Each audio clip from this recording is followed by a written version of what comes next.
somewhat surprise of a team kind of rises to contention in the Big 12.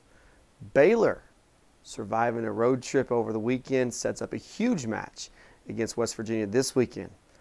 Welcome everybody, I'm Matt Hofeld, CrimsonandCreamMachine.com. This is Big 12 Week 4 Roundup. The Baylor Bears got the Big 12 off and running on Friday night with a 47-42 win at Louisiana Monroe, keeping them undefeated and setting up a huge match this weekend against West Virginia. While the Big 12 looked good, and Baylor winning on the road against a team that had pushed Auburn to overtime the week before and had beaten Arkansas 2 weeks prior, you still got to be mad if you're a guy like me who had Baylor and the points in the pick'em contest and they allowed Monroe to get that backdoor cover. Blaming you, Baylor. The Mountaineers scored a 31-21 win over border rival Maryland over the weekend, setting up this match against Baylor this coming weekend. I'm not for sure about you. I expected the score to be higher on West Virginia's side, which also may be a sad state of affairs in the Big 12 when 31 points isn't as many as you were expecting. TCU won by 20 points over Virginia, 27-20, in a game that never really was interesting at all, like ever.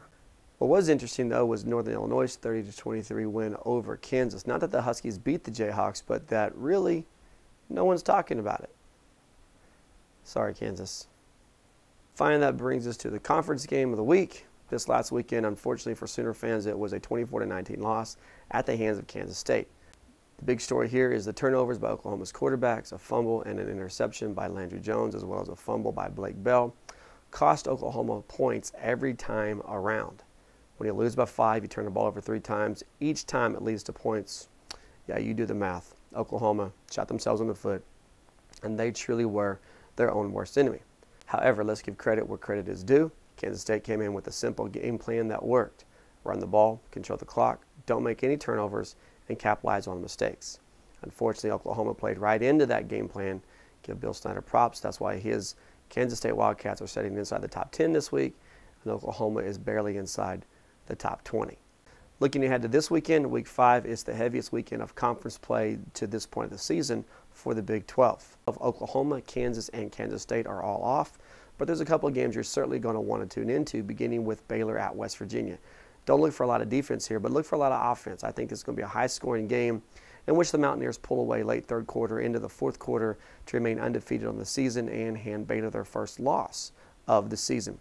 Texas Tech plays at Iowa State. Remember, I talked about this game last week. A little bit of a snafu there on my part. Still a good test for Texas Tech, who honestly hasn't played anyone this season. And while you can make the same statement about Iowa State, they do have Tulsa and Iowa on their schedule, and the Red Raiders have no one even close to that caliber. Look for this to be a bit of a slugfest. Iowa State maybe with the advantage at home, but who knows, because we really don't know what we're getting out of Texas Tech this season. Oklahoma fans are going to want to check into that because that's the Sooners' next opponent. Stepping out of conference, TCU travels across town to play SMU in a game that should be really right along the lines of that Virginia game last week and just lethargic and not interesting hardly at all. Big game Saturday night. Texas comes to Stillwater to play Oklahoma State. As of now, the Cowboys have not announced who their starting quarterback is going to be. We know it will not be Luntz. Look for J.W. Wash, most likely to get the call there. Look for this again to be a game that's somewhat of a slugfest. This will be the biggest test of the season for the Texas secondary, as well as the biggest test of the season for Oklahoma's offensive and defensive lines.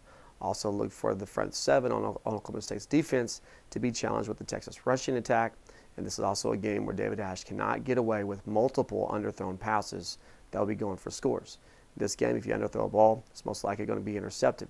Should be a fun game Saturday night. Should be a fun weekend of Big 12 action. Make sure you check us out, CrimsonandCreamMachine.com, as we preview as much as we can what's going on around the Big 12, what's going on around the nation. Check out our new layout at the website. We hope you enjoy it. As always, we do appreciate you checking in and being a reader at CrimsonandCreamMachine.com. SB Nation, I'm Matt Hofeld.